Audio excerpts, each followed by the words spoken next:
வாழ்க வளமுடன். கர்மாவை செய், ஆனால் பலன் இப்படித்தான் இருக்க வேண்டும் என்று எதிர்பார்க்காதே என்பது தான் பகவத்கீதையோட சாரம்.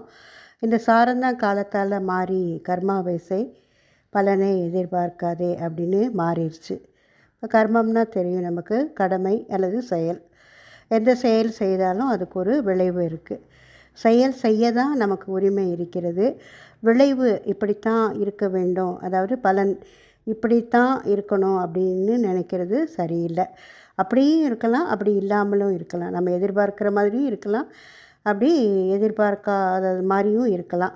ஏன்னா விளைவு நம்ம கையில் இல்லை. செயல் செய்ய தான் நமக்கு ஒரு கடமை இருக்குது. விளைவு அது இறை செயல் தான். நாம் செய்யும் செயலை பொறுத்து தான் அந்த விளைவு அமையும். இப்போ குழந்தைகளை படிக்க வைக்கிறோம், அது நமது கடமை. நல்லா படிக்கணும், மேன்மை பெற வேணும் அப்படின்னு எதிர்பார்ப்பது தவறு இல்லை, எதிர்பார்க்கலாம். ஆனால் எதிர்காலத்தில் அந்த குழந்தை நம்ம கவனிக்கலை அப்படின்னா வருந்தக்கூடாது. செயல் மட்டும்தான் நமது விளைவு. இயற்கை நீதி, செயலுக்கு தக்க விளைவு. கடமையில் எந்த எதிர்பார்ப்பும் எதுவும் இல்லாமல் செஞ்சால் கண்டிப்பாக நல்ல விளைவாக குழந்தையும் தன்னுடைய கடமையை செய்யும்.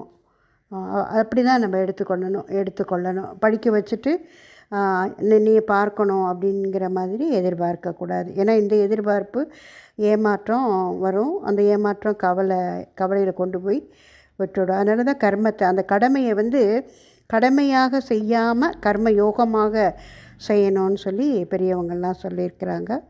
ஸோ இதுக்கு நம்ம செயல் விளைவு தத்துவம் நல்லா தெரிந்து கொள்ள வேண்டும். செயல் விளைவு தத்துவம் தெரிஞ்சிட்டோம் அப்படின்னாக்க இந்த மாதிரி நம்ம கடமையை செஞ்சுட்டு பலனை எதிர்பார்க்க மாட்டேன். பலன் எப்படி வந்தாலும் அதை ஏற்றுக்கொள்ளக்கூடிய ஒரு பக்குவம் நமக்கு வந்துடும்.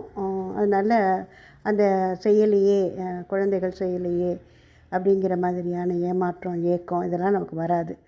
அந்த வந்தால் கூட அதை தாங்கிக்க முடியும். அதுக்கு மனசில் ஒரு உறுதி வேணும்.